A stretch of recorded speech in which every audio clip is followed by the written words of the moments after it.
இன்றைக்கி நம்ம இந்த வீடியோவில் என்ன பார்க்க போகிறோம் அப்படின்னா VMC மிஷினில் இருக்கிற டூல் வியர் ஆஃப்செட் அது எப்படி நம்ம கொடுக்குறது அப்படின்றத பற்றி தான் நம்ம இந்த வீடியோவில் பார்க்க போகிறோம். ரொம்ப சிம்பிளாக தான் இருக்கும். ஆனால் இது நிறையா ஆப்ரேட்டர்ஸ்க்கு தெரியாது. சில இடங்களில் லாக் பண்ணி வச்சுருப்பாங்க. இதை எப்படி நம்ம ஈஸியாக வியர் ஆஃப்செட் அட்ஜஸ்ட் பண்ணுறது அப்படின்னு சொல்லி நம்ம இந்த வீடியோவில் நான் உங்களுக்கு கற்றுக் கொடுக்குறேன். இந்த வீடியோ ரொம்ப சிம்பிளாக இருக்கும். ஆனால் கவனமாக பாருங்கள், ஸ்கிப் பண்ணாமல் பாருங்கள். இந்த மாதிரி மானிட்டரில் ஆஃப்செட்னு ஒரு பட்டன் இருக்கும். அந்த பட்டனை ஒரு டைம் ப்ரெஸ் பண்ணிக்கோங்க. ப்ரெஸ் பண்ணிங்க அப்படின்னா இந்த மாதிரி ஒரு மெனு ஓப்பன் ஆகும். இந்த மாதிரி மெனுவில் பார்த்தீங்கன்னா ஜாமெண்ட்ரி அண்ட் வியர் அப்படின்னு 2 இருக்கும்.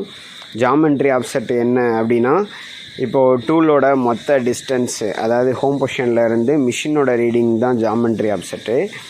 அதுக்கடுத்து வியரு இப்போது உங்களுக்கு காட்டுறேன் பாருங்கள். இந்த மாதிரி எடுத்துக்கிட்டிங்க அப்படின்னா POS பட்டனில் ப்ரெஸ் பண்ணி எடுத்துக்கிட்டிங்க அப்படின்னா அப்சல்யூட்டிவ், ரிலேட்டிவ் அந்த மாதிரி இருக்கும். இதில் மிஷின் ரீடிங்னு இருக்கும்.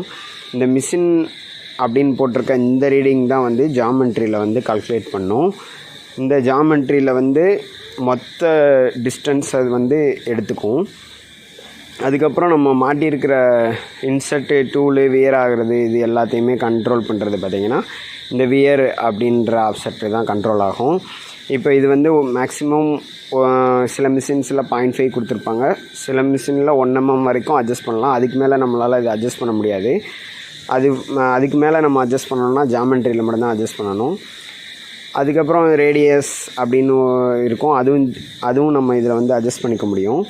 இப்போ வியர் ஆஃப்செட்டில் நம்ம நார்மலாக எப்படி அட்ஜஸ்ட் பண்ணலாம் அப்படின்னா, இந்த மாதிரி ஆஃப்செட்டில் 0.01 அப்படின்னு நம்ம கொடுக்குறோம் அப்படின்னா இது O1 அப்படின்னு சொல்லுவாங்க. அதாவது 10 மைக்ரான் 0.01 அப்படின்னு கொடுத்து இப்போ இந்த இடத்துல பார்த்திங்கன்னா ப்ளஸ் இன்புட் அப்படின்னு இருக்கும். இந்த ஆப்ஷன் தான் அதிகமாக யூஸ் பண்ணணும். டைரக்ட் இன்புட் கொடுக்கக்கூடாது. அது எதுக்குன்னு நான் சொல்கிறேன். ப்ளஸ் இன்புட் கொடுத்தீங்கன்னா ஏற்கனவே இருக்கிற வேல்யூவில் இப்போ ஒரு 10 மைக்ரான் ஆட் பண்ணியிருக்கோம். இது ப்ளஸில் கொடுத்துருக்கோம். இதே மாதிரி நம்ம மைனஸ்லேயும் கொடுக்கலாம். இப்போ இதுலேயே நான் இன்னொரு டைம் நான் ப்ளஸில் ஒரு O1 கொடுக்குறேன்.